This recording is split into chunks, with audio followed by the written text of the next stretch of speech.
Hello, everybody. Good morning, good afternoon, good evening, wherever you may be. My name is Ruel Gabriel. So happy to be here. It is a Monday fun day. Hopefully, y'all had a great weekend. A shout out to Variant Hex for lurking. Thank you for the lurk, Variant Hex. AB Troop is in the house. Imagine Eric is here. Aloha to Legends.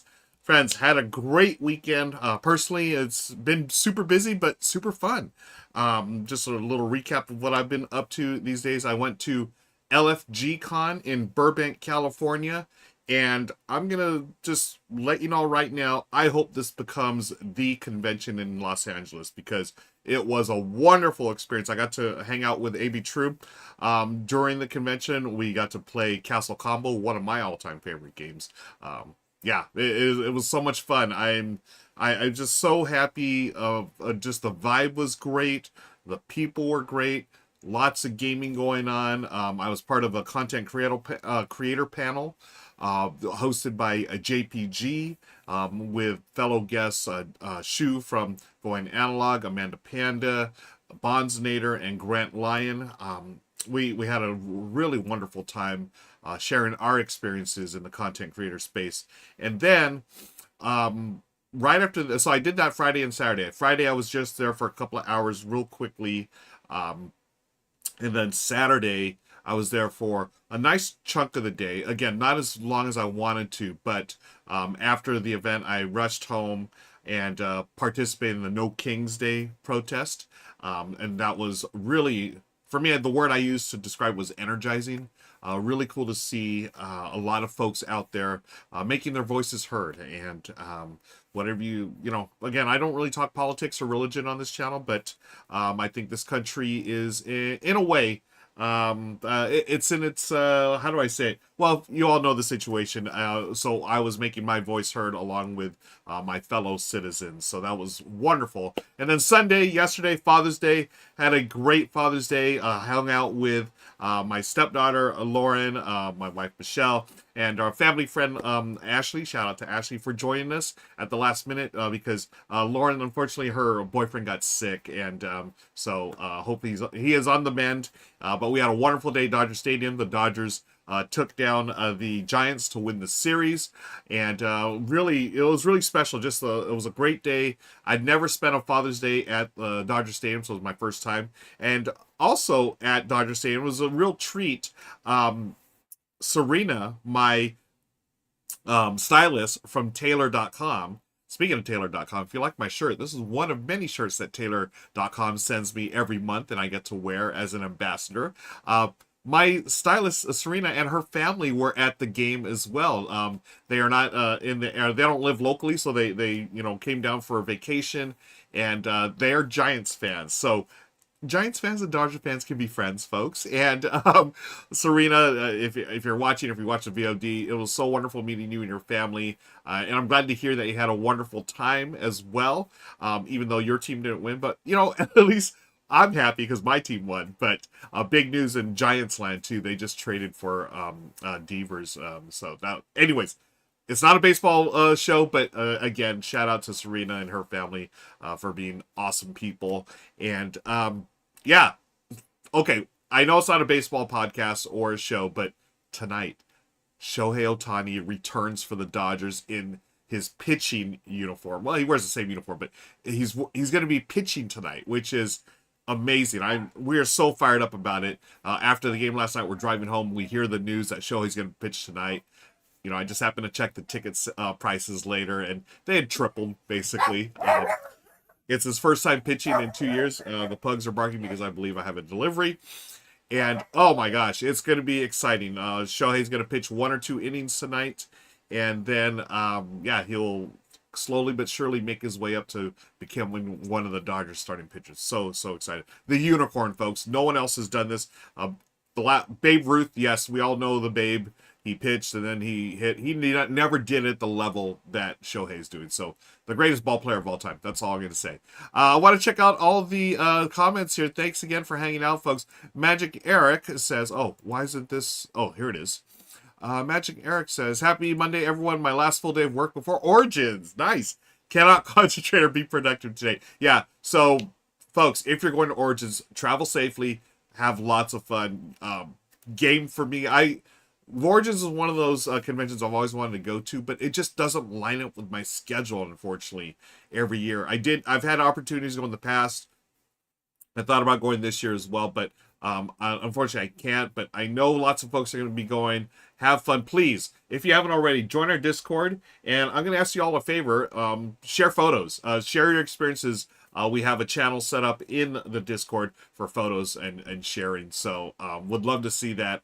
Thank you, Eric, for dropping in, as well as Legends. Hello, aloha. Bing is here as well. Magic Eric said, oh, Bing, I just skipped over that comment. My bad.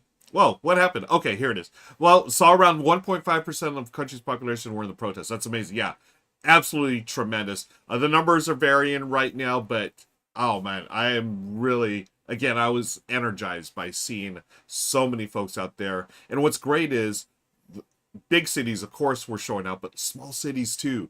Cities that normally you wouldn't even think they would be out there protesting, but they are, because again, I'm trying not to do politics, but there needs to be some change in this country ASAP.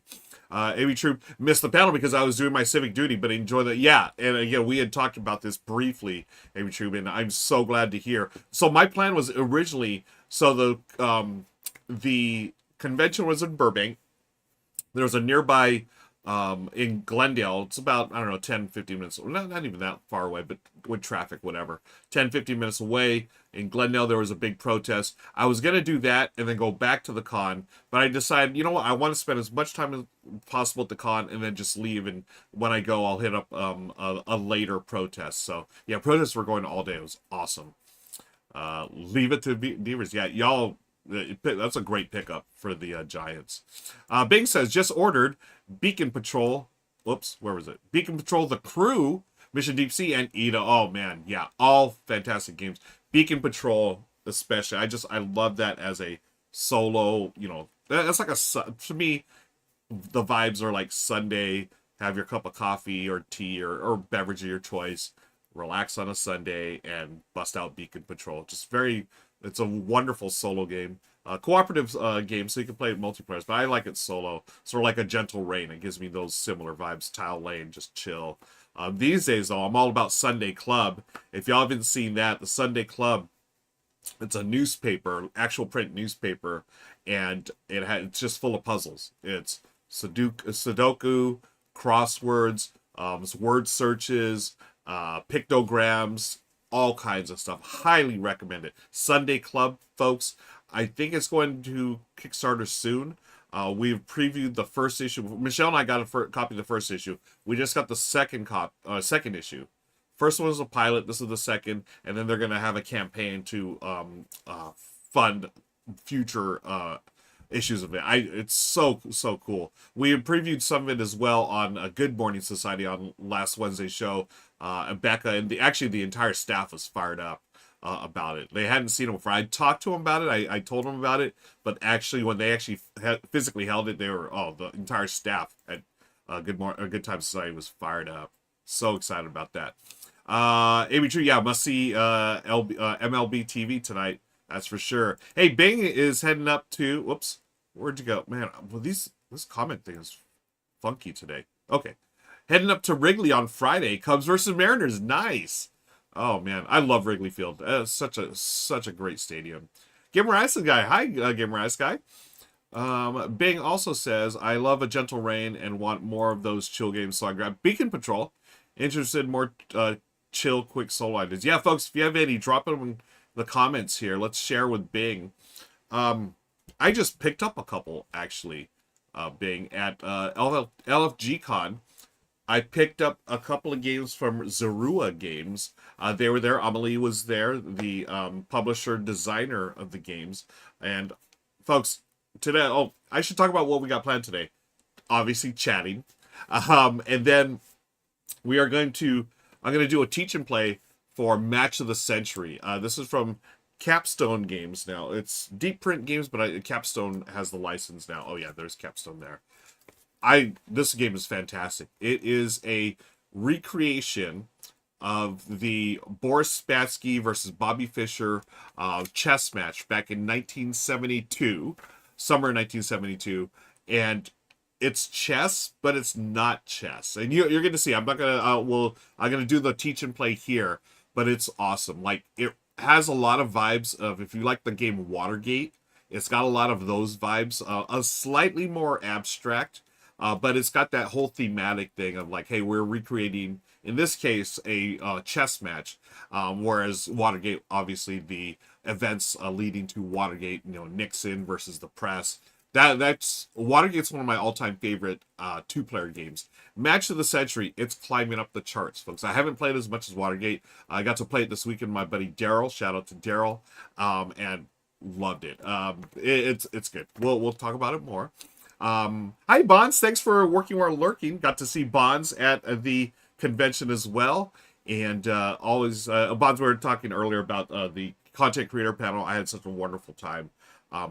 It's funny because being up there and just listening to my fellow content creators stories and interacting with them, like the panel was like 45-50 minutes. It went by so fast. I was like, wow, we're wrapping up already. I could have talked to them for another hour or two, and listen to them. Especially I love listening to everyone's different journeys.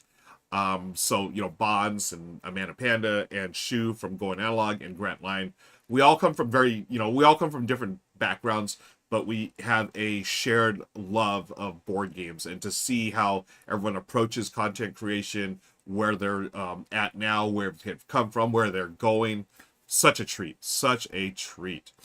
Oh, nice. Bob says it was really cool. I love being on my first panel with people I felt comfortable with. Yeah, it's funny. I could have sworn I've seen you on panels before, Bonds. Then I realized I hadn't. I know I've seen you like on a live play with Becca at Gen Con last year, or I'll watch the VOD, and I just assumed you'd been on panels before. So this is great news. And folks, I don't know if LFG's Con's going to have this, if they record it or not. But yeah, Bonds, I want to see you on more panels. What you bring to the space is absolutely incredible and amazing, and I want more people to hear your story and hear your insights as well. Colt Cardboard, hey, Beacon Patrol is wonderful too. I love Carcassonne, so Beacon Patrol dovetailed nicely. Yeah, I'm a big Tile Lane fan. So you get Tile Lane and Carcassonne, Gentle Rain, Beacon Patrol. Those are all my jam. One of these days. I don't think I've learned the unofficial variant of Carcassonne for solo play. Yeah, I don't think I have. I know it's out there on BGG, but one of these days I'll have to play it. The Crew is a fantastic game. Yes, called Cardboard. Maybe Tubes. Oops. I'm old enough to remember that match. It was a big enough event. It was in the news. Yeah, I have this thing. So I'm not a chess player. I mean, I know how to play chess, but I couldn't tell you the difference between the Queen's Gambit and whatever. I know the basics, right? And I played as a kid, but I had a little obsession for a while with like just consuming chess content, whether it was movies or reading about like this famous match of the century, right? Spassky versus Fischer, and Bobby Fischer is such a what's the word? Well, weird dude, right? Or he was just a really strange guy, controversial, but he was a chess prodigy, chess genius, and one of my favorite movies. If you haven't seen it, I highly recommend it. It's a wonderful movie called Searching for Bobby Fischer, and it is about a kid, another child chess prodigy. I forget the kid's name, the actor, but it was basically the only movie he ever acted in. But the surrounding cast is wonderful. It's got Joe Montana as his father. It's got Sir Ben Kingsley as his chess mentor, his teacher.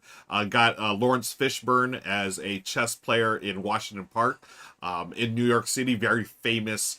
You've probably seen it in clips and other movies where it's just an outdoor park and people they have chess boards everywhere, chess sets, and it's just like people hustling chess. It's great, but the movie's terrific. It's it's a kid coming up in the chess world and trying to balance, hey, he's this chess prodigy, but he's also a kid, trying to balance that, like, hey, he wants to play baseball, but he also wants to play chess. And it's a really cool movie. Bonds has seen it. Nice. I hope, did you like it? I mean, may not be for everyone, but I loved it. let's see. Bing says official solo variant on the Z-Man webpage. Okay, cool. I'm thinking we're talking about back to Carcassonne. Works co-op as well. Nice. I've got a dry mouth. I'm gonna get a cough drop. Oh yeah, this is another. Oh, I forgot about this one. Game Guy. Yeah, number 9. A pleasant number laying game is number 9 that can play solo very nicely. Yeah, very simple and straightforward. I haven't played that one in a while. I need to bring that back. Gosh, that was a terrific game. It's got those like weird number shapes, and you play some. You're stacking them 3D because you want to get higher leveled in order to get more points. And these numbers, they're so wacky though. It's just really weird, and they have to slot in a certain way. Wonderful game. Legend said they have tables here at the beach with people playing chess. I love that.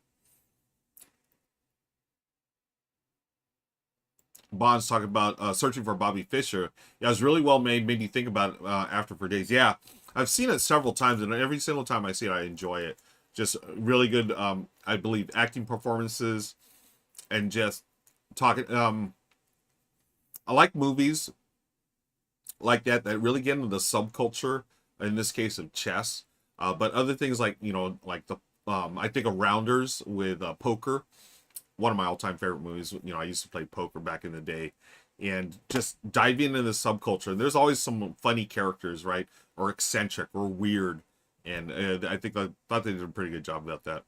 Legends played the board game Valerian solo last night. I've not played that one. Mo Pastenaus. Hi, Mo. Good to see you here. I got to see Mo at LFG-Con, which we were talking about it. We were just talking about that. Goblin is in the house. Hello, Goblin. It says, hello, Mr. G.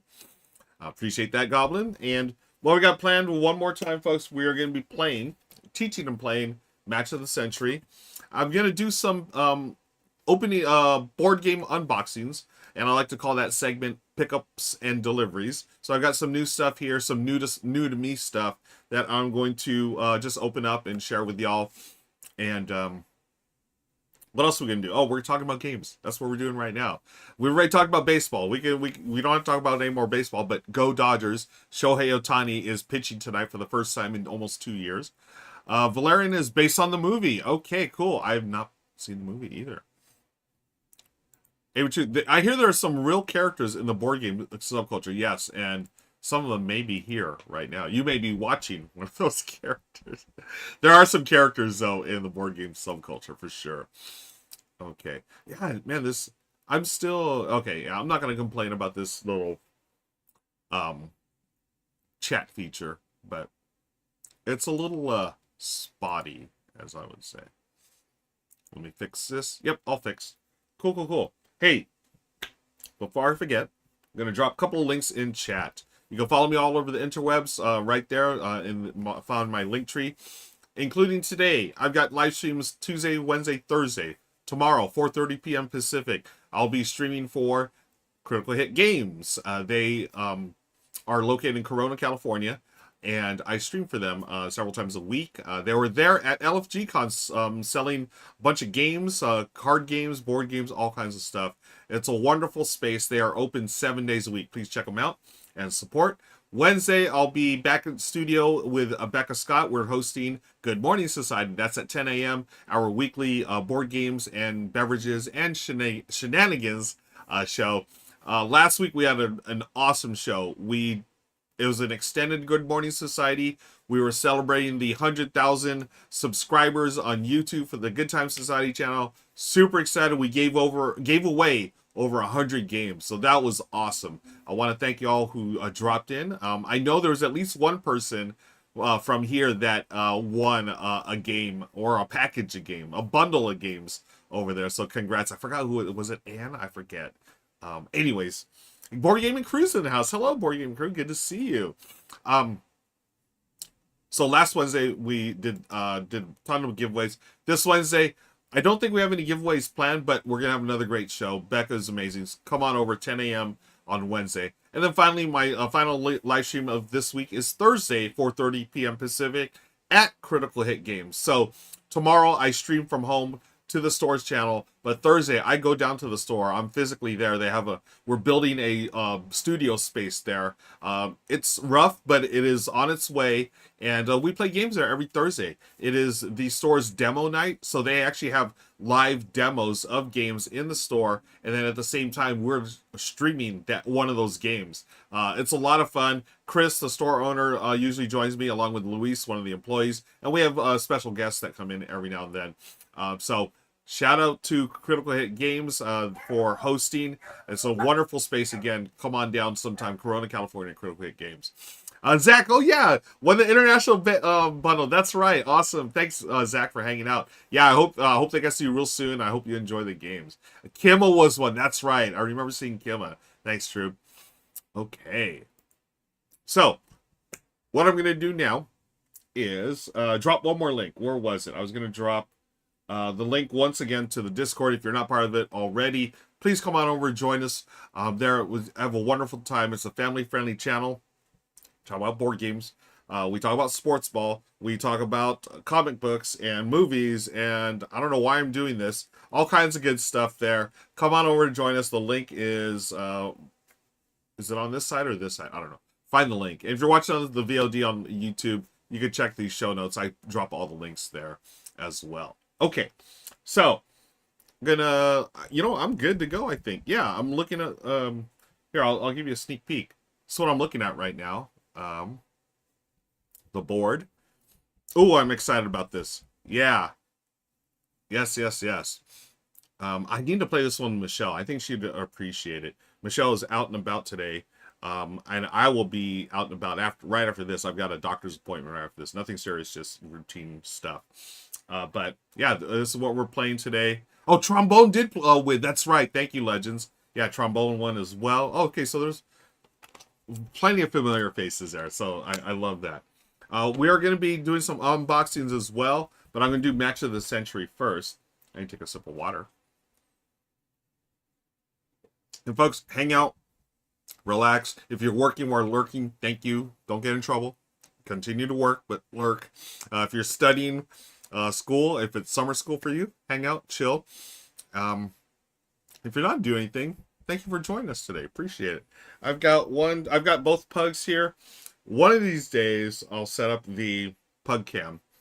Meeple is sleeping. Mookie is sort of just watching me. And it's funny because Mookie will usually jump up on my lap when I'm streaming.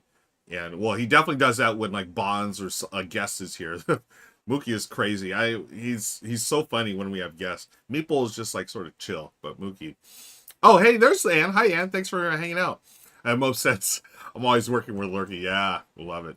Bing is on a lunch break. Cool. Yeah. So, take another sip of water. God, my throat is really dry today.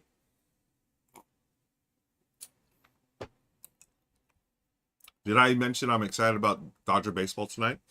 Shohei Ohtani. Oh, and played Finspan yesterday for the first time. 92. That's a great score. Nice. Good job, Ann. I just happen to have Finspan right there. There. Yeah, folks, if you haven't already seen it, I have a solo run-through that I did on my channel here, so be sure to check that out. Linktree one more time. I'm dropping all kinds of links today. Okay. Y'all want to learn how to play Match of the Century? I'm going to teach you right now. And what I do a YouTube intro, so I don't have to edit it in later, but hang out if you have questions or whatever. Drop them there and have a great lurk. Anyone that's lurking, Eric, thank you for dropping as always. Hang in there, folks. I don't know why I said that. Hang in there. Well, just hang out with us. Let's have fun. I'm checking out my phone because it just... I hate this. I just got spammed. Y'all get those spam emails that make it look like it's something serious? Like, oh, you owe this or owe that. I've been getting them a lot lately for fast track. So here in California, you use the fast track. It's like the carpool lane, but you don't have to have 2 or more people, but you just have to have the fast track sticker, like a toll. And if you go in this lane, you pay a toll, but it helps you bypass traffic. And it's set up so it scans your sticker, and then you pay later on, a day or a week later. It just, charges your card or whatever. But for some reason, I get a lot of these spams in my text messaging saying, "Hey, you're delinquent, you're with your payment or whatever." And I always like sort of freak out, but I'm like, wait, this number is not, this number's from, like, it's an international number. It's scammers, ugh, not good. Gamer Ice Guy, new game, chess. Yeah, I chess. Nice. Hey, it's Father's Day was yesterday. That's a Father's Day joke. That's a dad joke. I love it. I'm gonna have to keep that one. Ripley Anna is here. Hello, welcome. Bing, as a former banker, scammers are worse. Yeah, Colt Carver gets them all the time as well. Yeah, it's just, though. I mean, I was furious. I mean, I just sort of accepted, I guess, now that I have a phone and it's gonna get spammed. But I was furious years ago. This is when my dad was still with us, before he passed. But it was actually years before he passed. He and my mom, they're victims of identity theft, and it's like, they're older, and I just scamming whatever, but to scam like the elderly, just to scam anyone is bad, right? And it makes me mad. But scamming the elderly especially, that's one of there's a special place reserved in HE double hockey sticks for people like that. I was trying to say HE, double hockey stick. Oh, that did not come out right. But anyways, got a message yesterday from Ostpost saying they need my postcode deliver my package with a weird site and a Philippines phone number. Oh my God. Yeah, folks, just be careful, when you get these messages. Cold Harbor, I'm waiting for them to switch tactics mid-message and ask to send money to a Nigerian prince, right? As my luck, yeah, I can totally. And then we all got those emails back in the day, right? I'm sure there's people still get them. It's just so sickening to me. I mean, yeah. Anyways, tell you what, I'm gonna take a quick break, and then we are going to do teach and play of Match of the Century. So stick around, folks. Be right back.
Okay, friends, right back. Just wanted to make sure we're all set up here. Everything looks good.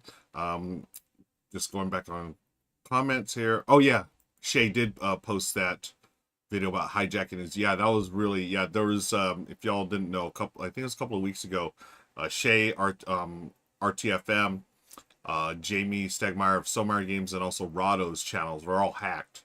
So if you went there on a certain day, you would just see their YouTube channels like showing crypto videos or some crap like that. And yeah, Shay, I haven't watched that video yet, true, but I just bookmarked it because I wanted to hear about Shay's experience. Rado fortunately got his back up pretty quickly, from what I understand, while Stonemeyer's took a little while, but just bad stuff. Bing was talking about knowing many scammed out of hundreds of thousands. That's so sad, right? Thankfully, my parents, when they got scammed, they lost It wasn't too much money, and they were able, thankfully, to get it all back. And best of all, the authorities, the feds, actually, the FBI was called in. They tracked down the people who stole their credit card and the identity stuff. They were like in Utah or something. So, yeah. And I remember, again, when my dad was alive, he'd always get emails. He'd ask me, "Hey, I just got this email about this bill being late." I'm like, "Pops, just delete it, mark it as spam," because you would see like the email was changed by a few letters. Anyways, just be careful out there, folks. People are out there to rob you. Well, not everyone, but there's a small percentage of people that act like idiots. Ann's in Kansas City. Recommend some good places. Ooh, KC. I have not been to KC yet. One of these days. Close I've come. What's the closest in Midwest? I've been to St. Louis, which is great. I love this, man.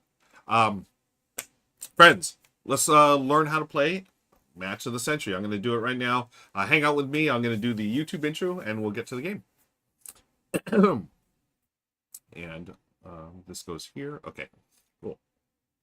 Hi, friends. I'm Ruel Gaviola, and we are playing Match of the Century. Oh, and there goes the king. It just fell down. But no, we're going to put it back up because we are recording this live on Twitch. This is a teach and play where I give you the basics of the game so you can learn how to play it. In Match of the Century, this is a recreation of the chess match in 1972 between Boris Spassky, the reigning Russian champion, and the American prodigy, it is Bobby Fischer. And Bobby Fischer is challenging for the throne, the moniker, and the reigning of the champion, the title of champion in chess. So in this recreation, what we're doing, we're playing several games of chess, but we're not actually playing chess, even though we have some of the pieces out here. We are taking cards, drawing cards, and we're going to use these in order to recreate games. Now, as the defending champion, Boris Spassky is going to be playing the white pieces first, indicated by the queen here. Whoops, just knocked down a pawn. And we each start with a certain number of pawns and cards. So we have this deck of cards. We each have our own. And depending on what your mental endurance is like, that tells you how many pawns and cards you can start with. So in this case, Spassky starts with 6 cards and 2 pawns. And Fischer starts with 7 cards and 2 pawns here. So Spassky will lead. And these are 4 different exchanges. So I'm going to show you what Boris has. Now, he's starting with the white pieces. So his cards, he's going to play the white numbered here. Okay. And what we're trying to do is win enough exchanges in order to win the gain advantage. Okay. Either this way or this way. And then at the end of the match, whoever wins it will move up 1 space closer to the middle. So whoever gets here first, it's a race to 7 victory points. And that represents the win. If we, and this can happen, if we happen to both tie, get to that final space at the same time, the win goes to Spassky because he is the reigning champion, and you have to beat the champ to take the championship. Okay, so let's look at Spassky's hand here. We won't look at all the cards, but I'm just going to give you an idea of how it plays. And let's take a closer look at, for instance, this card here, the Rook. So right here on this side, this is just some flavor text. If you're familiar with Watergate, also published by Capstone Games, they have similar cards where part of it is thematic, as this is, and then the other parts are for the gameplay. So in this case, the Rook is worth 4 points, and then you're going to do this power if you are lower. Okay, so what that means is you go over here. Now, Spassky's been played this way, okay? Because you're going to match numbers. So let's just play this one here on spot number 3. If the number here is lower than what Bobby Fischer, what I play, then they will be able to activate this power. If whoever's higher just gets the number. Whoever is lower gets the number and an ability, okay? So, in this case, Spassky has played a 4 in here. Now, you may take any pawns that you have. This is a general supply. We have not unlocked these pawns, but we have these 2 here. We each have 2. You can place these 1 or 2 to add to your number. So in this case, it would be 6. But Spassy's not going to do that. They're just going to play the 4, okay? And then as the opponent, me, Bobby Fischer, I have to play to the exact same exchange, okay? But I am playing the black pieces. So I'm looking at the cards. These are multi-use cards, folks. Whoops, I keep knocking over this king. It's right here. Okay, so I can play any of these, and I'm going to try to defeat them or tie, because if it's a tie, then no one gets the advantage, and the tracker will not move. But maybe I want to win. Now, here's the thing. I can play something like this, where I'm going to play the knight, or the horsey.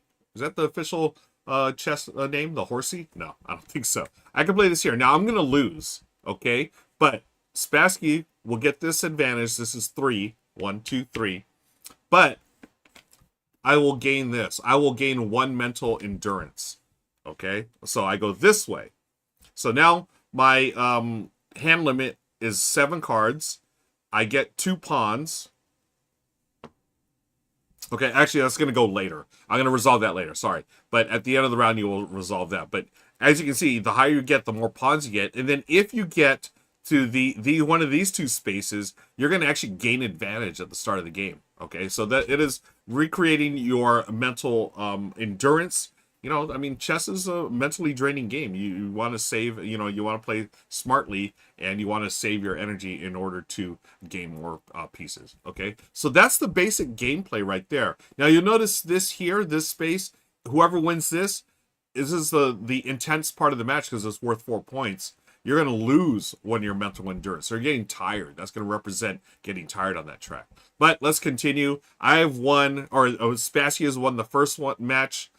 First game here for 3, so 1, 2, 3. They're going to look at this here. You know, they're going to make this interesting play here, where they're going to play a pawn, okay? So, they play a pawn, and perhaps Spassky just wants to get this effect triggered by losing 1. So I can do this, where I can play 1 and tie it. In that case, neither of us gets that ability, but maybe I want to do this, where I am going to, because I have these pawns here, I'm going to play this here, and I'm going to play a pawn there. So now I have 2 versus their 1. I have this 1 advantage, so it's going to move back towards me. It's a tug of war, right? Now, Spassky is lost, okay? Or they have the lower, because I have 2, they have 1, so they get their choice, either a card or an extra pawn. They're going to draw a card because they want to, because they started with 6 cards, I started with 7. So they're just going to draw a card into their hand. Okay, and I've moved that. Now let's continue. It is back to Spassky, the reigning champ. They've got some big cards here. They're going to play the number 4 right here. Now they're going to say, you know what, I will add 1 pawn to mine. And they could play 2. Maybe they go for broke here. Well, they'll play 1. Then I look, I'm like, oh no, I'm in trouble. I'm in deep doo-doo. I've got to get 5 or better. Now I could go here. 5. I could tie, or I can do this where I add 1, I'm 6, and I would win that. And that would bring the advantage to my space, right? Or actually, it would bring it 1, 2, right back to the middle. And then we have to play this one here. Now, at any time, you can resign, just like in real chess. Maybe you're looking at your cards like, you know what, I don't know about these. Maybe I want to resign, I give up the win, but then we do our cleanup, the end of the round cleanup, where we can get rid of cards or whatever. And maybe I just want to keep, and when you get to the end of the round, you can keep certain cards. So maybe I just want to keep the big ones. But remember, when you get to the next round, you're playing a different side. So the match alternates, folks, between, you know, playing the white pieces, that means they're going to go first. Black pieces, you're going to go second. They're different. If you notice on each card, right, I'm playing as Fischer. I'm the black cards pieces right now. Next game, I'm now white. So now this pawn is now actually a white bishop, and so forth here. So I've got a white rook, and oh, I got a bunch of pawns, so maybe I do want to discard. So let's see what I'm going to do here. I think I'm going to try to... and again, this is tough. You know, this is just a demo because I know what their cards are, so I don't know what would happen here. So maybe I want to do this. Maybe I go 5, because that'll get rid of that pawn anyways. Oh, and you know what? I totally screwed up. Look at this. Look what I played, folks. I played a white piece here. This is incorrect, so I should have played a black pawn here. Okay, I don't do... Actually, the black pawn, I'll do this one because it's a smaller one. Wow. Yeah, be careful of that, folks. That's why I turn these cards over like this. Woo! Wow. So, yeah. So I've now played 5. Now, I have a decision. Do I want to try to win this? I think I do. So now I've got 6. They're going to lose. So I get 1, 2. 1, 2. So we're even. If the match is tied, we are both going to move up on this. But we do have one more exchange here. But now let's take a look. So I've won this 6-4 or 6-5. And Spassky is lost. So they get to trigger this ability here. Take a closer look at this. This is pick a random card from Fisher's concealed hand. Choose whether Fisher must discard or play it in the next game's exchange.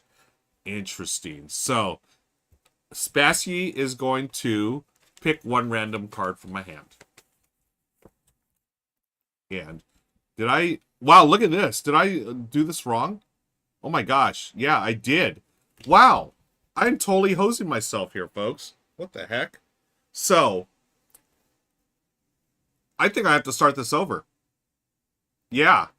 Look at this. I played black pieces. Oh, man. Folks, this is the trouble with doing stuff live. Like, I would normally just edit this when I'm recording, but look at this. I played all the wrong pieces. I played white, black, black. I played this white here. We're going to start over. Wow. Wow. And this is also the tough thing about playing single-handed, right? Because I've got to remember that Spassky is playing the white for the first game. My goodness. Okay, well, we're going to reset and do it again. Alba said, just pick this up at Gateway. Nice. I love this game. Again, I just played it for the first time this weekend. I just... the theme hits for me, and also I love the gameplay. Obviously, it's tough to play single-handed for demonstration purposes. So let me do this. I'm going to put this back here. Let's draw the cards. So we start here. So 2 pawns each. I get 7. 3, 4, 5, 6, 7. There's that. Spassky gets 6, but he starts 3, 4, 5, 6. Okay. I have to do a better job of remembering what color we are. Maybe I move this here. Yeah, like this. Okay. Yeah, we'll do that. Keep it that side there. All right. So, take 2, friends. Take 2. Excuse me. All right. Hi, friends. I'm Ruel Gaviola, and today we're going to teach and play Match of the Century. This recreates the match in 1972 between Boris Spassky, the reigning champion in chess, versus Bobby Fischer, the up-and-coming American who is ready to take down the champ. And we'll see who wins in this recreation of the match. We're going to be playing several games, including several exchanges here. And we're going to do that through card-based play. Now, we each start our mental health or mental endurance at the highlighted spot here. So I've got 7 cards and 2 pawns. Spassky's 6 cards and 2 pawns. Spassy's reigning champ, so they're going to go first, indicated by this white queen. And that means they're going to be playing the white pieces in this game. Now, the cards are multi-use.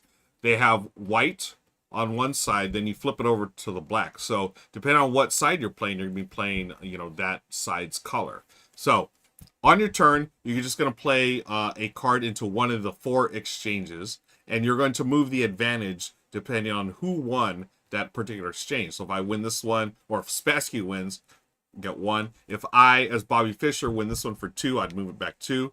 And then you go until someone is the winner of the match and you move your king towards the center here. And the first one to 7 points wins.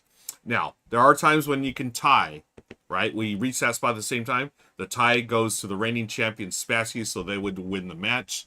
And yeah, in gameplay, you're going to take your cards, and we're going to start things off with Spassky because they are the reigning champ.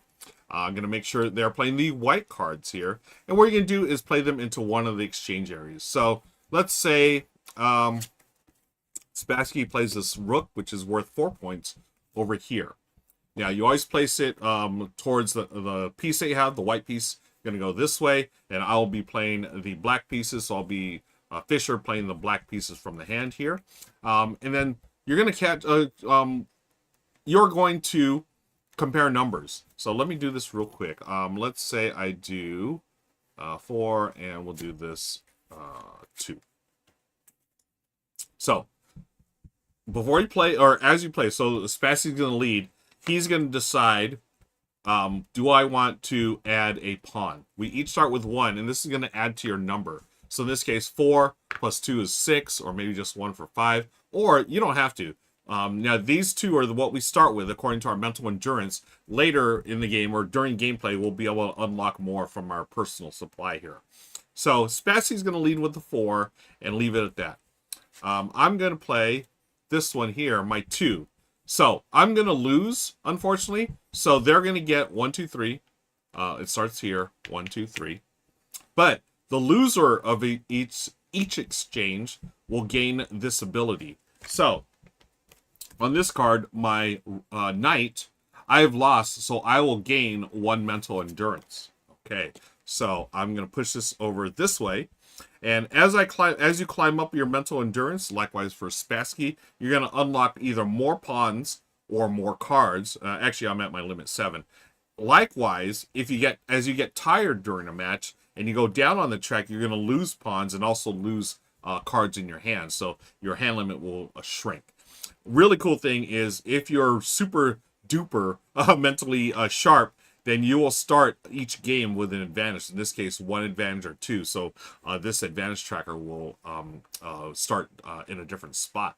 Okay, so now let's go back to Spassky. They've got 4 cards left in their hand. They started with 6. They played 1. Oh, here's the 5th one. Okay, again, they're playing the white side this game. So they got a lot of pawns. So they're going to go here. Now, this is an interesting card. What if they played this? They might have played this card here. That 0, they're going to lose the game. So they're going to get this ability. You only resolve the ability if you lose the exchange. If you tie or if you win, you do not resolve it. So either resign the game and gain 1 mental endurance for each unresolved exchange, or gain 2 cards. That's an interesting choice for Spassky. But I mean, it may be the only choice because they have a 1. That's all they have. They just drew a bunch of pawns. So they're going to play this pawn here. And they're going to see what Bobby Fischer does. So if I come out here, let me see what I have for the black pieces. Oh, I also have a 0 card. If I play this one here, we're going to tie. Neither of us gets the advantage. But I look at Spassky. I was like, he already has 3. I don't want him to win this game. So maybe I come in with a 4, right? So then I'm going to allow him to take his ability, but I'm okay with that because I'm going to be playing white next, right? Whoever wins this gets to move their king, or if it's a tie, we both get to move that. But remember, it's multi-use cards, friends. So all these pawns I have in my hand, next game as the white pieces, I will have a little more strength. Okay, and just showing Spassky's, he's like, oh, I only have pawns this game, but when he goes to the next match, he'll have some really strong pieces to play. So it's a really interesting mix of hand management, right? So I'm just going to go here. I have won this match, so I'm going to get 2 advantage. We're going to bring it closer to me. And then Spassky is going to trigger this here. Because they've lost, they can either draw a card or draw a pawn. Now, they have 2 pawns. They're saying, you know, I'm okay with that. I want to get more cards in hand because they only have pawns at this point. So they're going to draw at the top of the deck. And, oh, okay, that helps Spassky there. A nice rook, okay? So we go to the next exchange. Again, the white piece will always go first. Then the player playing black pieces will go second. So let's go to Spassky. That one he just drew, they're going to do the 4. They're going to go for broke. They're going to go here and place 2 pawns. So they've got a 6. 4 plus 2 is 6. I'm looking at that. I'm like, ooh, I can tie. And maybe that's what we do. And then we go down to this 1 here. So I'm going to tie it. Oh, no way. I can't. What am I doing? I'm playing the black pieces. Ah, I can outright. Yeah, no, I can. I can win this actually, which would be really neat. Let's do that. Okay, so 5. Now they've got 6. 4, 5, 6. I can play 6 to tie or 7 to win. I'm going to go for the win. So I'm playing my pawns. So I have 1. I get 1, 2, 3, 4.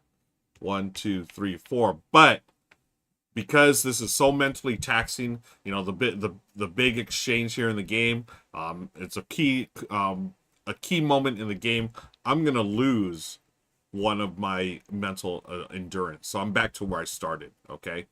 Now, Spassky gets to trigger this because they have lost. So they may incur 1 less mental health. If you do, the exchange of this is not assigned. Oh, maybe that's what they do. Oh man, that okay. Let's backtrack. 1, 2, 3, 4. So the advantage is on their side right now. This is interesting. You know what? They're gonna, yeah, they're gonna trigger it because so look at the numbers, but we got to trigger. I forgot. We got to trigger this first. They're gonna incur 1 less. They're gonna lose a mental endurance. So they're gonna go. Let's see. Going backwards for them is this way. So next round they're only gonna get 1 pawn, but they keep 6 cards. But if they do this, the advantage of this exchange is not performed. So this 4, we don't move it. So it's like we tied basically, and we don't move it. Oh, that's such a good move. So that way, this doesn't count. Oh wait, does this count? I think this does count. No, because it's whoever won will lose a mental health or mental endurance. So let's see. They started here before the game. They've done this 1 here. They do not do this because it is technically we don't exchange. Oh, that's such a great play by Spassky. Now, so those pawns are gone, folks. We're down to our cards for this final one here. And fortunately for me, as Fisher, look at this. They only have ones and zeros. So, oh, this one here. So they've got defending champ. They could resign the game and gain a mental endurance for each unresolved exchange, or gain 2 cards. So each unresolved exchange, if we do this, there are no more unresolved. They've been all resolved. So this one doesn't make any sense at this point. So they're just going to play a pawn. Now, they can't just play any old pawn. They got to look. Remember, they're playing black next game.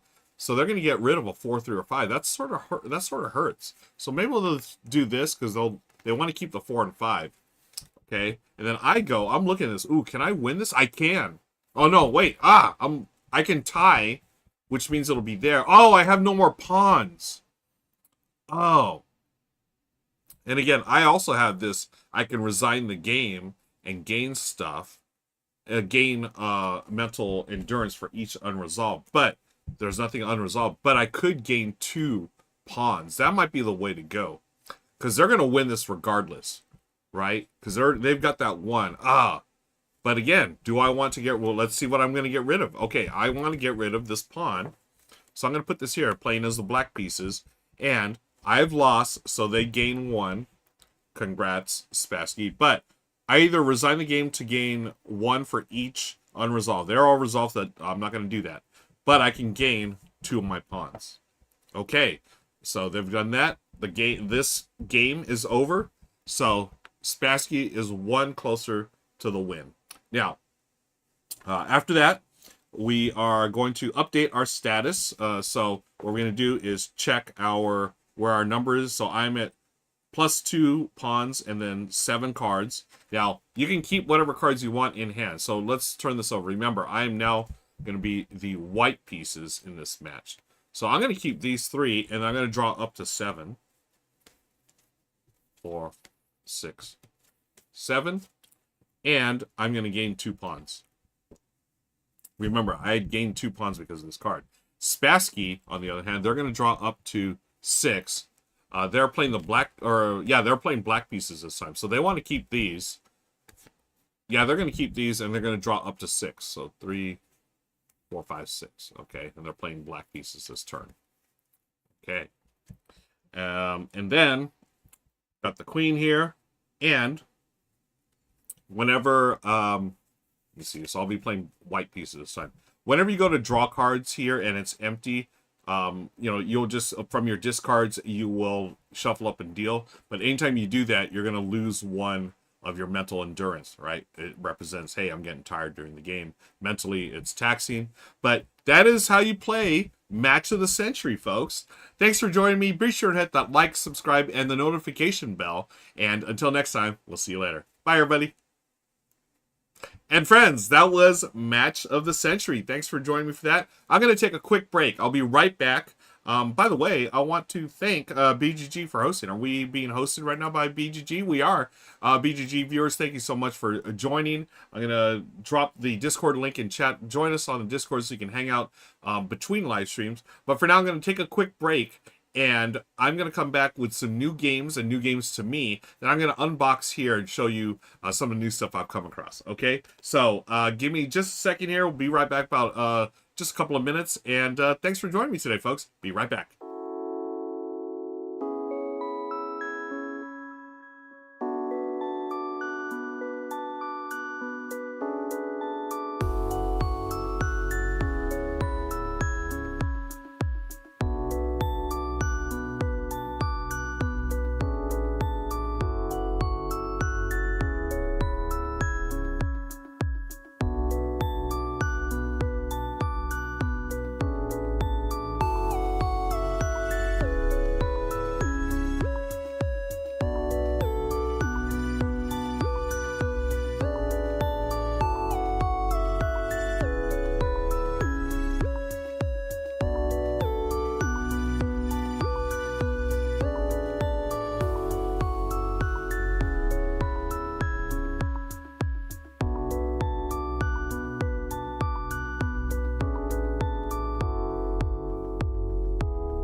And we are back. Want to thank Goblin. Was that Goblin who just resub? Thank you, folks. If you want to subscribe and support the channel, I'd really appreciate it.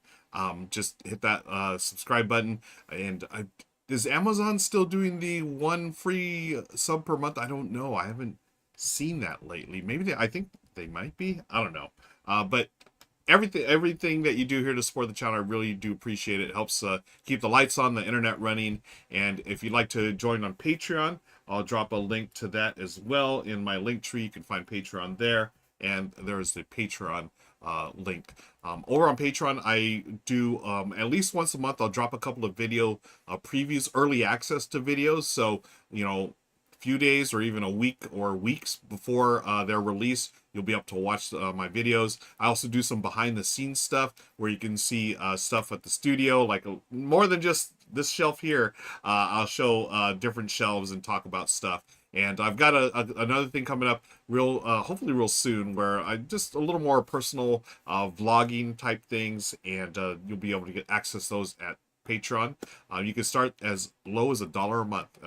Again, every dollar counts, especially these days. But again, only if you can afford it. You know, times are tough for all of us. But anyways, hope you like that playthrough and that teach and play of Match of the Century. I really enjoyed that game. And let's get to the pickups and deliveries part of the show, where I am going to talk about and show off. Let me move this keyboard out of the way. Talk about and show off some of the games that have come over here in recent times. And let me make sure I'm all set up here. Yep, okay, that's set up. Cool. You know, Midnight Rain says, I've enjoyed watching your demo Match of the Century. I'm always looking for two-player games, and I think I might get it sometime. Looks fun. Thanks, Midnight Rain. Yeah, I had heard about the game. I think it was like a couple of years ago, but it just never came across you know, my tabletop. And that copy was actually Good Time Societies. They have a copy of the game, and I just saw it in the library. They you know, they have their game library at the studio. I said, I want to borrow this. They said, yeah, sure. So I borrowed it, played it this weekend, loved it, and I figured, hey, since I have the game, might as well do a teach and play. So thanks for watching, Midnight Rain. Appreciate that. Those kind words, always appreciated. And why don't we get to pickups and deliveries? You know what? I'll record this as a different YouTube portion. So I'll clip this and it'll become its own thing. Hi friends, I'm Ruel Gaviola, and today it's Pickups and Deliveries Day. What is Pickups and Deliveries Day? I'm glad you asked, Ruel. What it is a segment I do on my live stream. I live stream every Monday on my channel, and I do teach and plays. I talk about games I've played, talk about games that viewers have played, but I also do unboxings. And I'm going to unbox some new to me games. I just picked up Dark Heist recently, actually this past weekend at LFG-Con, thanks to Mo, the publisher and designer of Dark Heist. This was recently funded on Kickstarter, and it is available now from ashyfeet.com. And I've done a little pre-unboxing where I took off plastic and stuff from wrappers, just so you don't have to deal with that. But here's the rulebook here. It's a deck building game of daring heists and crooked monsters and monstrous crooks. So here's the instruction manual, the rule book. I love that it has a bunch of pictures. I'm all about that. And looks pretty straightforward as far as it is a deck building game. But I love this here. I saw this earlier. I wanted to point this out. Solo mode setup. Y'all know I love solo modes, and this is terrific. I'm excited about this. Has a nice glossary. I'm always a big fan of that. And I'm also a big fan of any rule book that on the back page either has a player aid or an index. I am going to continue to harp on this, folks. Regular viewers know I harp on this all the time. Publishers, don't leave this blank or just put a piece of art here. As much as I love artwork, have it functional. Have it be functional where got the rule book, we're playing the game. Oh, I forgot what this symbol is. Oh, let me check the index. It is earn 1 coin. It is bury 1 card from hand or discard, etc., etc. Wonderful job, Mo. I love that. This is a quick start guide. Always love that. You know, Mo's already... Now, I know Mo personally. I've gotten to meet him a few times here in Southern California. So, if that's considered biased, so be it. I just love the fact, rulebook, solo mode, index on the back, and a quick start guide. That is to me, that's 3 for 3 already, batting 1,000. And then we have player boards. You have your deck, a discard. You're gonna have your heist, 1, 2, 3, and on your turn, laid out beautifully. What you do, draw 5 cards, just like standard deck building, and then you have the different things in here. You also have pugs. The pugs don't come with the game, but my pugs are barking. Meeple, Mookie, must mean it's another delivery at the door. Bye, Mookie. Bye, Meeple. Dark Heist, the 1 to 4 player game, and you have the player boards here, deck, discard, and the different heists, etc., etc. And oh, it's another one. So, oh, is this 5 players? It says 1 to 4. Is this just an extra one? Or maybe I'm misreading it. I don't know. Anyways, then you have your tokens here. Some of them have already been punched accidentally. You have your pieces here. I've already taken off this plastic off some of the decks of cards here, just so we could show off some of this. Really cool Gothic theme, right? We have a valet here for 1 coin, and to recruit, it's going to cost 2, etc. The nurse, the scamp, the mongoose. You know what? Let me move this over here. Get this up here. A little closer look at, for instance, the barmaid. Different symbols here, different actions, and so forth. Oh, what's this one? This is the the pet rat. Look at that pet rat. Plus 1 coin, 2 max. What else can I show off here? So that, you know, it's not a full teach and play. This is just an unboxing. Got the Spectre. Oh, I like the Spectre. Boo! -1 crime and sway. Some very dapper looking characters as well, such as the payroll cop.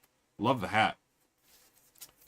So really cool theme, right? Got this Gothic era type theme. Got coins here, and what I love, yet another thing I love, instead of just a standard board, we have a playmat. One of my all-time favorite things in the world, a good playmat. And look at this, it's super thematic. Of course, I love the, you know, matching the colors of the deck and fitting the appropriate theme.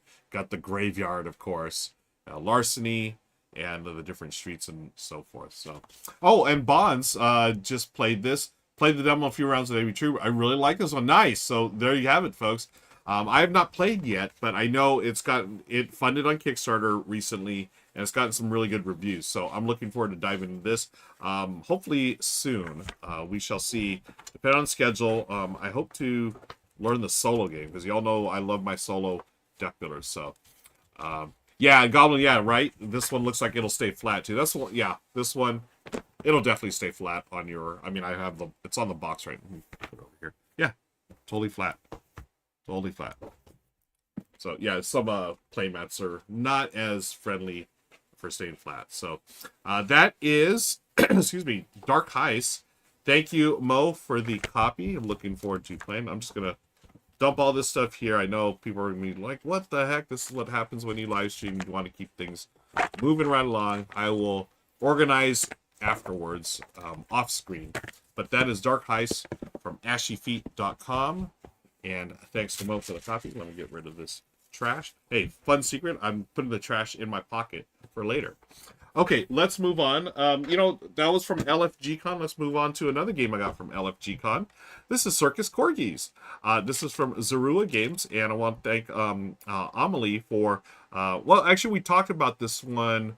Now I'm thinking, we actually talked about this one at Dice Tower West back in March, and then she actually gave me a copy of TAC, which I covered with Becca on Good Morning Society. And I saw Zorua Games, Amelie was at LFGCon, and she had Circus Corgis and a couple of her solo games on sale. And I'm like, oh, I'll just buy these. This was totally on sale. I got this and 2 solo games, which are in the other room, but I just want to focus on this one because this is so cute. You know, I hope that they're, you know, I'm just throwing this out there in the universe. I hope there's either an expansion or a re-implementation of Circus Corgis featuring pugs. But corgis are cute too. Love corgis as well. But y'all know I'm a pug person. But look at these cute little, the treats are little bones. And just dump out all the here. So this is a slightly bigger than a Mentos tin box, but it's the same like size. It's just slightly like deeper. Okay. But yeah, look at these cute little tokens. You have the stars, which are the points, I believe. Is that it? So it's a trick-taking game for 2 to 4 players, and featuring circus corgis. The 9 stars. You have 16 treats and then 8 discs to show where you are on here. So set up, you can take the deck, and you're going to have their number of suits equal to number of players. So 2 players, 2 suits. And you also have wild cards, the gray clowns. You can play with those. The circus card in the center. Okay. You can put the 9 stars there. I won't do all of it. We're just giving you a quick look at the game. Then you have the 16 treats. Then lay out the trophy card. Line up the card. Bidding cards. Flip to the appropriate player number. So 2, 2, and 3, 4. So for the 2 players there. Okay, the trophy card. And then here are the corgi cards. So why don't we just take a quick look at some of this. Super cute, right? Yay, corgi! Look at that. 115. On a little, like a unicycle, I guess. Cute. We'll do this one here as well. Oh, see-through. Let me take off the green. Little circus ball. And this one, oh, what is it? Just oh, it broke something or it ate something. What about this guy here?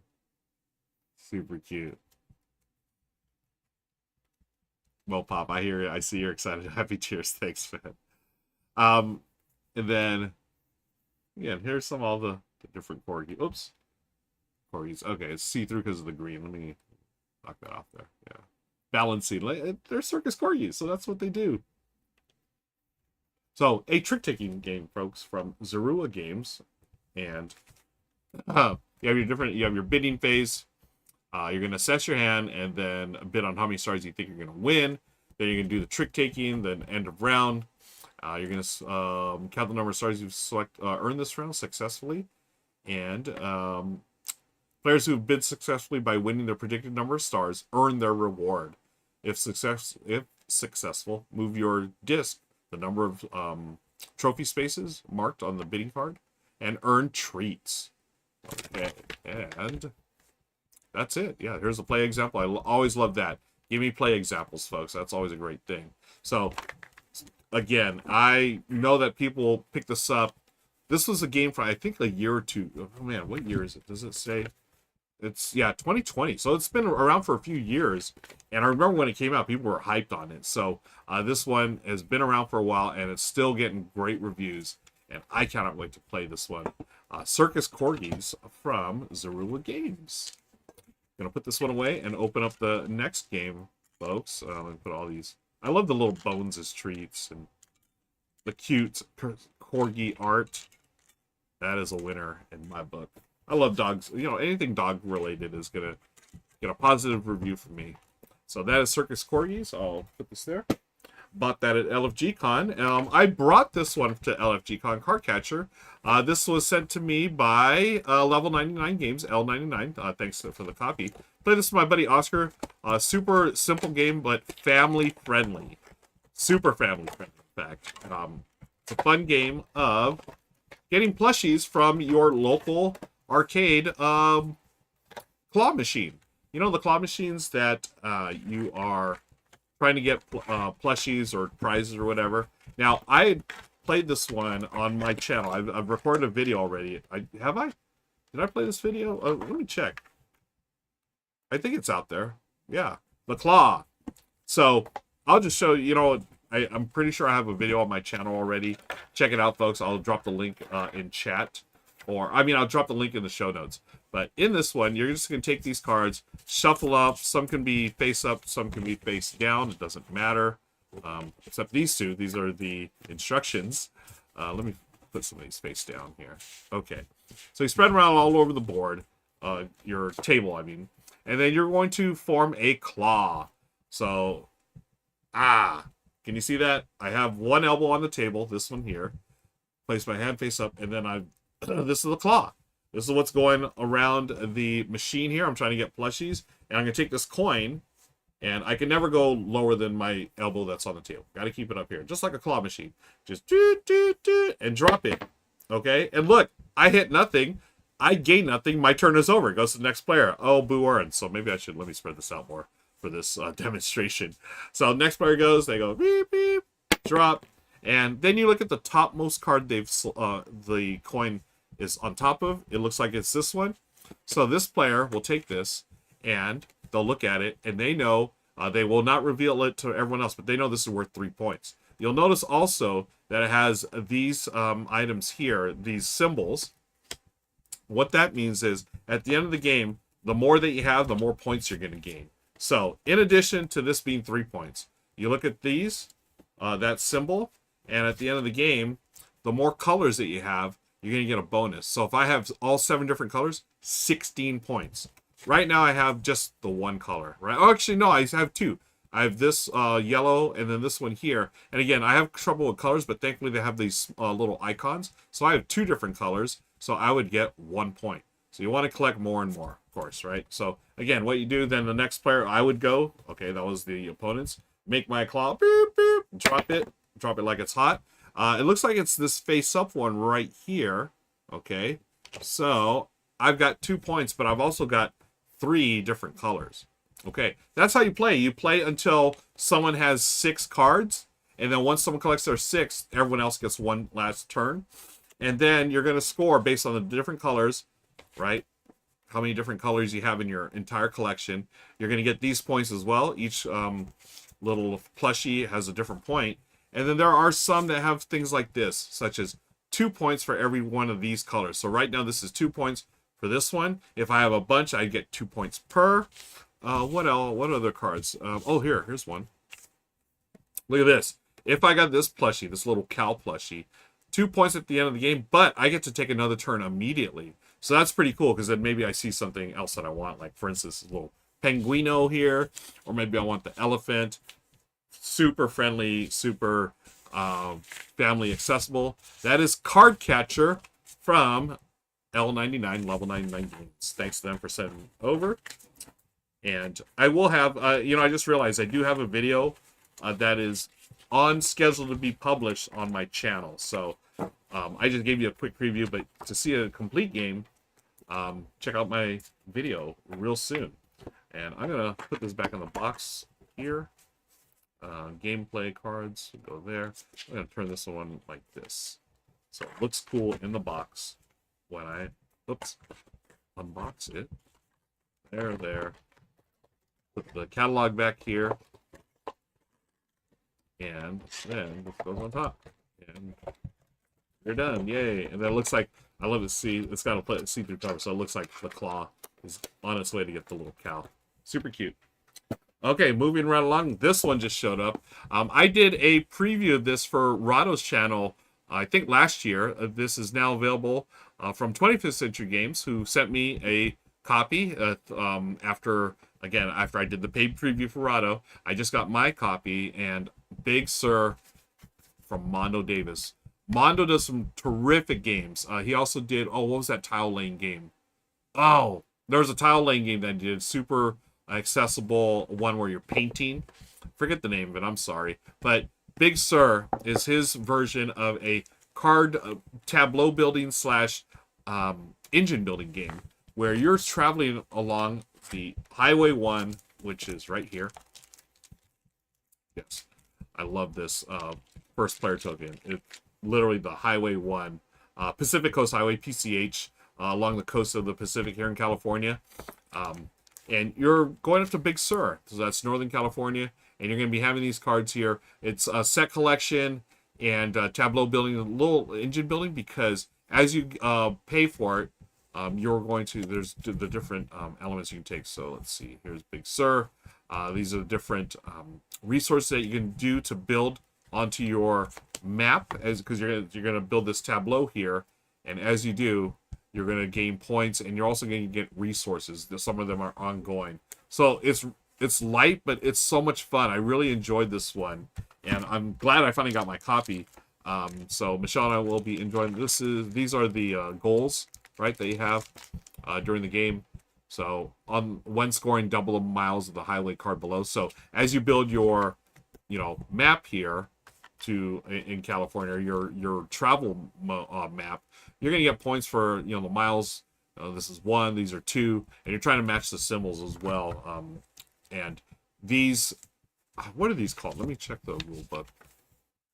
Highway cards, and then what are the goal cards? Are they called goal cards? No, it's got to be. They're called something else. Let's say here, landmarks. I think. Yeah, claim a landmark. So that's optional. You're gonna have a few set up here. You can claim it. Optionally, you may claim it, and then yeah, you go until the game ends when there are no more cards in the highway deck. And I think you do. Yeah, 30 minutes. So I think you do take out cards if there are fewer than 4 players. Shuffle the highway cards, but yeah, 2 or 3 players separate the highway cards into 2 piles according to the numbers on the bottom of each card. So I love that when cards do that. Publishers add like how many players. So this is for 3 and 4 players. This is for 2, 3, and 4, etc. Love that. But yeah, Big Sur, great theme. Just traveling on the highway. I guess it feels to me as a Southern California native, but really clever gameplay. And I love Mondo's games. I played. What is it? It's bugging me. Anyways, I'll drop a comment below in the show description as far as like what game Mondo had done before. But I remember it was a game that Michelle and I really enjoyed of your painting and your tile laying, but it was simple, yet there was some strategy that was there that you might not have expected, which I really appreciate because these type of games, easy to get to the table for new gamers, easy to explain, and then for us hardcore gamers, there's enough depth there. It's like, oh, this is better than I expected, or not as light as I expected, and I really enjoy it. So, Big Sur, big shout out to 25th Century for the copy. Thank you. And let's move on. Next up, we've got The Game of Calls. This is from Rob Nelson and Brian Bailey. This is, I believe, now on Amazon or other online retailers. Super easy to learn. It is a 5 to 20 minute game for 2 players. So, a call. So, a lobster with a missing claw is commonly referred to as a call, which is also a strategic move in the game of calls. Call occurs when you gain an advantage by trapping 2 of your opponent's chips. Okay, so let's open this up, show you the game of calls. And I love this because, look, cloth bag and a cloth map. Yay. Look at that. So, you can literally just throw this mat into the bag and get rid of the box. Recycle it. Right? Unless you want to keep it on the shelf or whatever. But still, I love games that are really easy to transport. I actually have, the game Seaside has a similar thing, a bag with some tokens. And I have that in my car right now. So here are some of the tokens here. We've got the blue and the red lobsters. Okay. So, game directions is literally 1 card. I love that. Okay. So, game logic. Get 5 in a row. First player to get 5 chips in a row in any direction wins. Game of calls can be played in any direction. A lobster with a missing claw, as we learned earlier, is a call. Okay. Randomly determined who goes first. So, if red went first, they get to place face down 2 chips by placing 2 chips face down anywhere on the board. Okay, so red and red. And then blue goes, we'll do blue and blue. Get rid of the rest of these here. There, I'll put the blue there. Okay, after this first round is complete, players alternate taking turns, each placing only 1 chip per turn. Lobster call face down. Okay, so a call occurs when you gain an advantage by trapping 2 of your opponent's chips, forcing them to move to another spot on the board and sacrifice a turn. A single call can change the course of the game. So player A can call player B by placing a red chip here. Okay, so they've got here, player A, and then they would flip this over to their color, basically, right? Or move it. Player then selects either trap chip, in this case. So let's do that an example here. So we got B and B. Okay. And, let's do this. B and B. They do this. They get to select one of these 2. Oh, so they flip it. Okay, these are placed face down. They flip one of these. Okay. I'll follow the example. Flip this. And pick up this. The blue player must now place this and place it on a new empty space face down. For instance, here. And they flip it face down. And player B's turn is over. So, now, more than 2 chips can trapped as not a coal. Okay. You cannot coal yourself by placing your own chip in a trapped space. So, no calling yourself. If a move results in double coal, only 1 chip can be flipped. Okay. If one player runs out of chips, the game is declared a draw. And that's it, folks. That is the game of calls. Wow. 5 to 20 minutes. Imagine here. Yeah, you know what? That's so funny. You said Red Lobster, and now I want some cheddar biscuits. It's sort of stuck in my head when I said Red Lobster.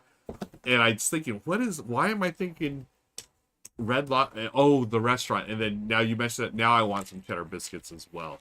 So, check this out, folks. This is the game of calls. Smarter than checkers, more fun than chess. So, yeah, it's simple. Yet, as you saw there, there's definitely some strategy, some decisions to be made.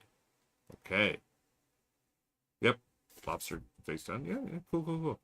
The coal is the only move you need to learn before playing. That's it. You just start, get 2 pieces in between. You get to move your opponent, and then you're trying to get 5 in a row. So can you do that before your opponent or before is declared a draw?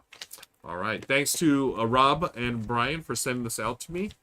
That is a game of calls, and I believe this one will be another one I add to my car where I just throw everything in the bag and toss it in the trunk. So right now in my car, I have Seaside and I have a traveling backgammon set. So maybe Coles will be the next one there. And I try not to keep too many games in my car. I just like to keep them super simple and super accessible. I have a small car, so I can't bring too many things in it. Okay, let's move on. This is a fun thing that I just got. Got a couple of things from WizKids. They sent me some D&D figures. I had no idea this is a thing. So I got 3 different examples here. I've got Iconic Monsters, their Gamelings line. I also have a Mimics, and this one here, Snowy Owlbear. So this is an exclusive. They sent this to me, so I'm not sure how you get the exclusives, folks. So you may have to. I'll drop a link in chat or in the show notes as far as like where you can find these and or the website, the WizKids website. But let's show these off. I know we got some D&D players here. Look at this. This is a cool looking owlbear. So add this to your game, folks. Add this to your TTRPGs. Okay, there's the owlbear. Also have Mimics. Let's see what the Mimics are like. Open this one up. Yeah, oh, these are cool. 5 different Mimics in this box. Get all these out here. So those of you who play D&D or other TTRPGs, now these are the D&D branded ones, but you can use these for other games, I believe. There are 5 Mimics there, 5 different colors. There's an owlbear, a snowy owlbear, and finally we have the Iconic Monsters. Right along here, 1, 2, 3, 4, 5, 6.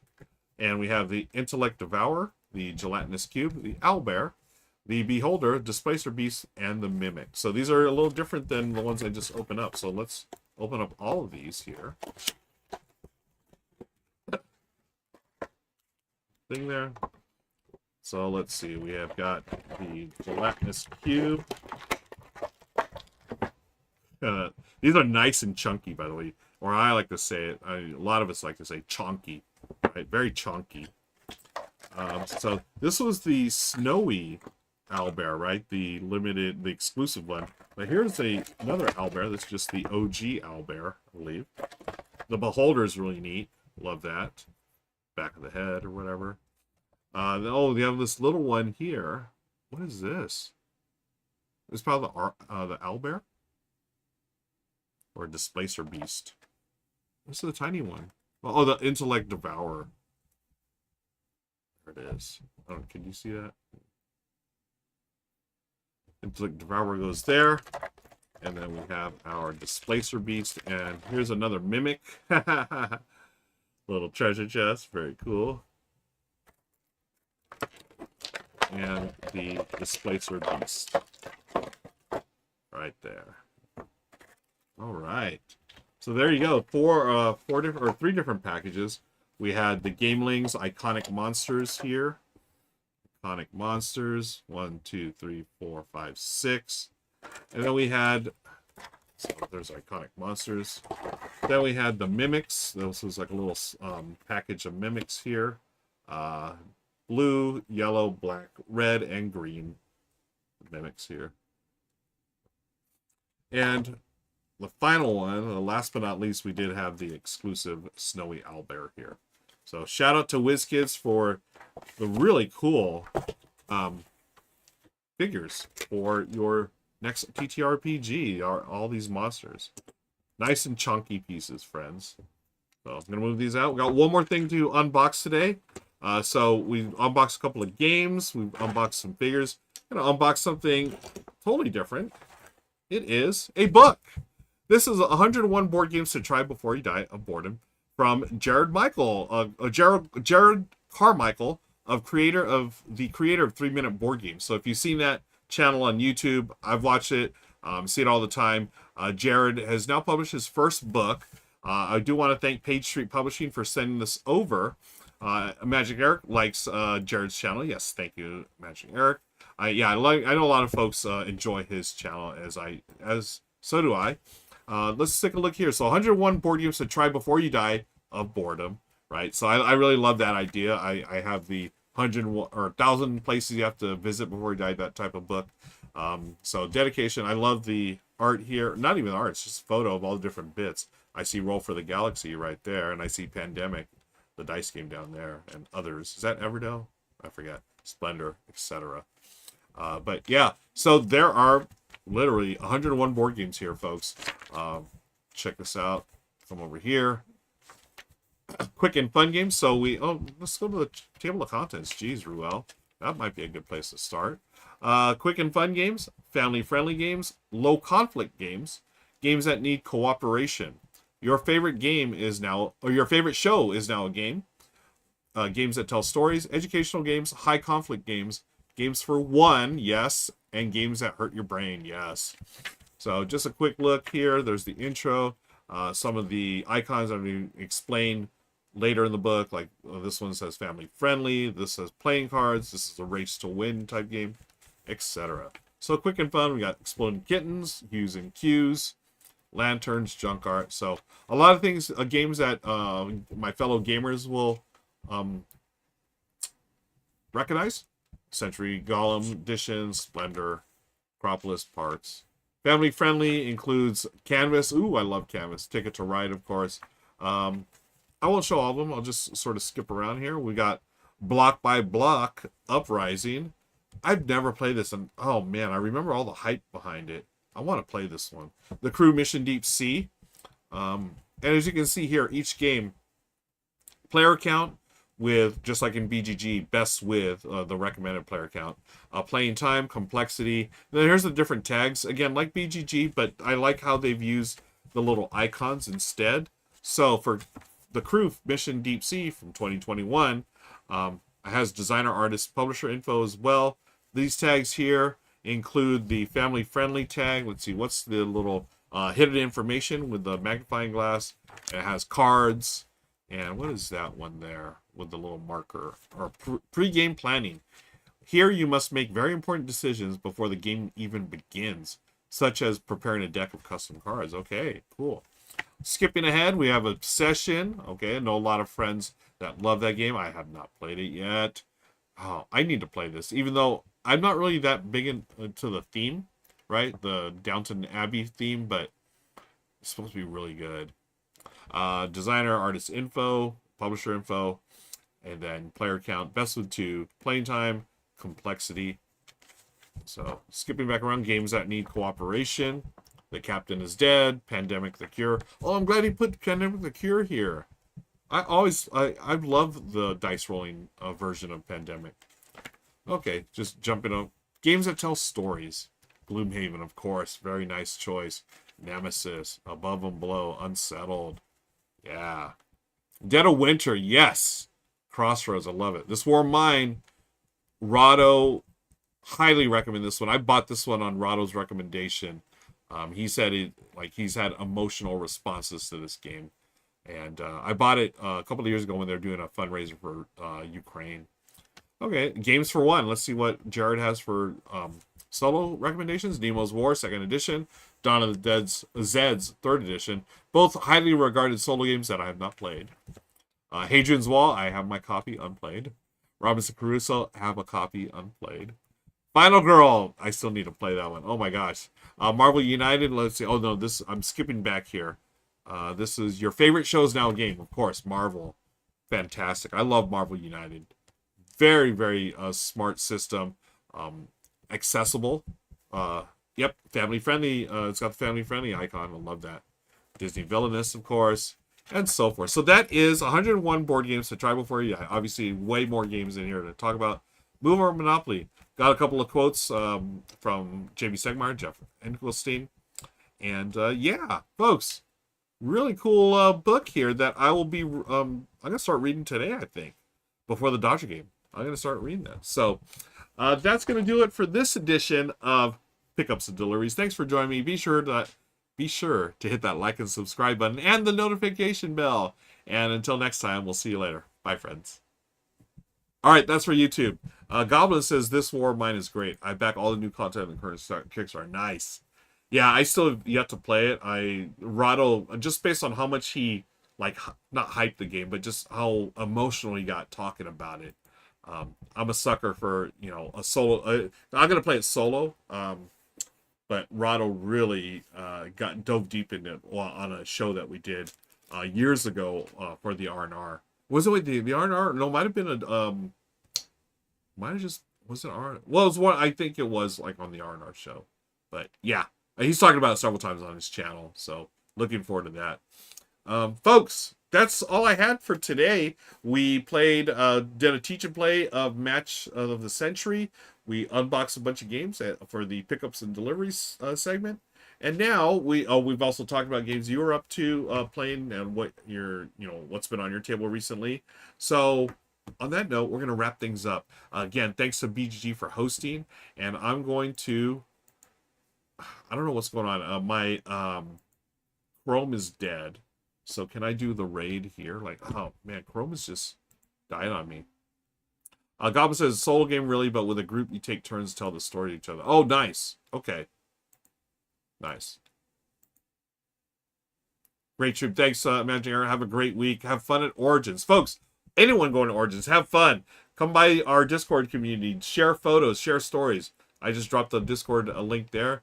I'm going to live vicariously through you all. So thank you for hanging out with me today. I don't know what's going on with this raid thing. Why isn't it working? Raid.